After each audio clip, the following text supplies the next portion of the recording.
का माहौल है, कितना बड़ा पर्व है। कल प्राइम मिनिस्टर भी आ रहे हैं, एयरपोर्ट का उद्घाटन है, रेलवे स्टेशन भी समर्पित किया जा रहा है राष्ट्र को।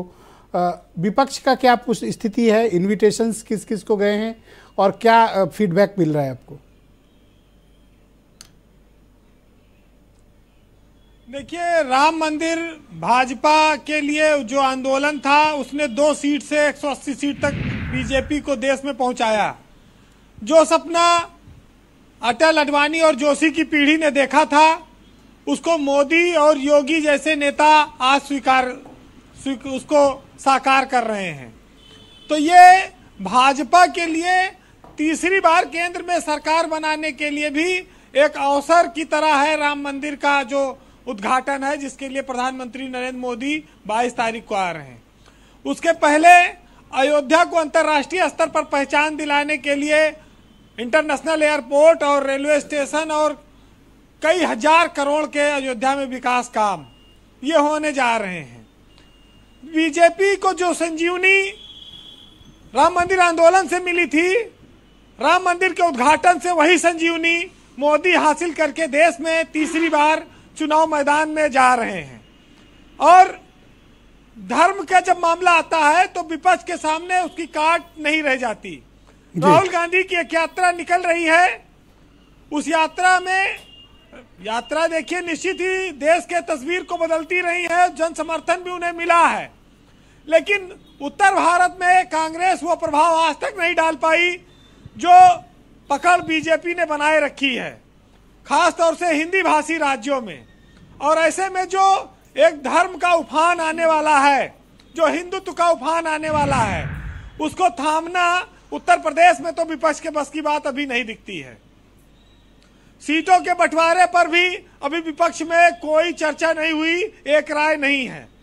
जो बचा खुचा काम है, स्वामी प्रसाद मौर्य बोल बोल के और हिंदू वोट छिटका दे रहे हैं विपक्षी दलों से। तो समस्या इस बात की है कि जो राम लोगों की करोड़ों की आस्था के प्रतीक हैं, उनके इतने भव्य मंदिर को लेकर देश नहीं विदेशों से लोग यहाँ आने को आतुर हैं।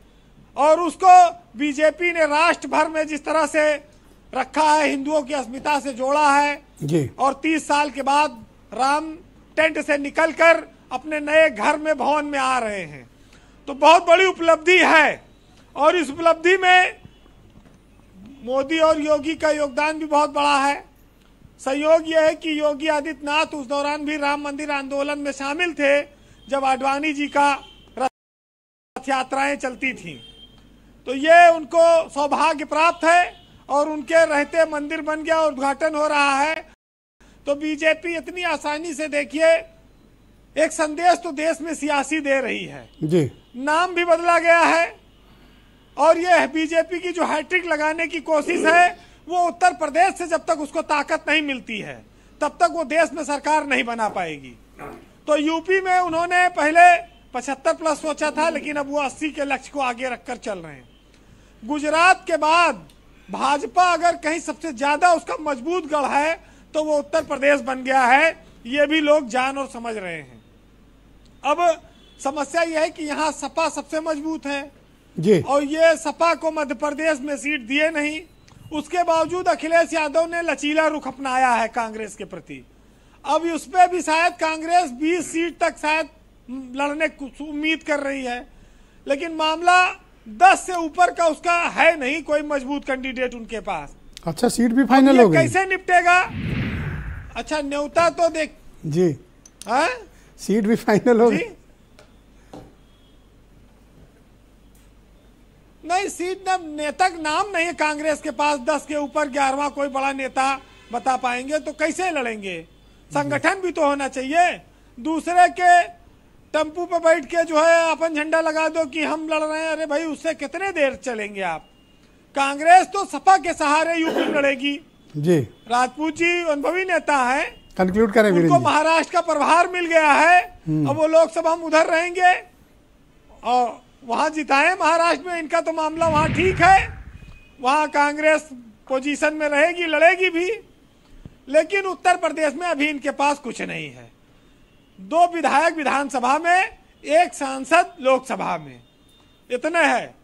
और देखिए, जब आज की तारीख में अभी कांग्रेस के पास यूपी में वो जनाधार नहीं है, ना वो वोट बैंक है जो भाजपा के पास है। सपा के पास है जनाधार और वोट बैंक भी है, लेकिन अब ये तालमेल पर निर्भर करेगा कितनी टक्कर देते हैं। जी वीरेन जी। लेकिन अयोध्या में जिन लोगों को न्योता गया है वो सब विश्व हिंदू परिषद, आरएसएस, देश के तमाम महात्मा, शंकराचार्य, साधु संत और मंत्री। तो वहां विपक्ष का आदमी कोई क्यों आएगा?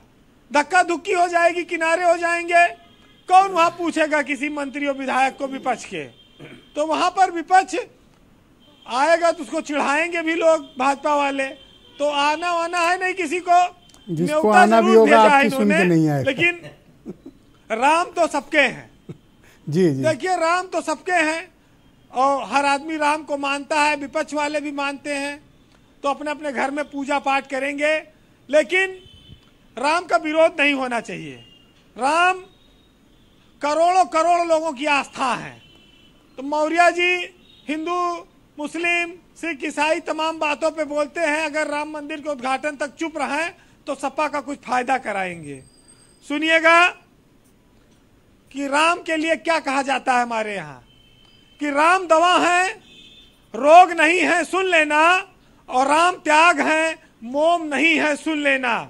राम दया है, क्रोध नहीं है, जग वालों, और राम सत्य है, शोध नहीं है, जग वालों, और राम हुआ है नाम लोक हितकारी का, और रावण से लड़ने वाली खुददारी का।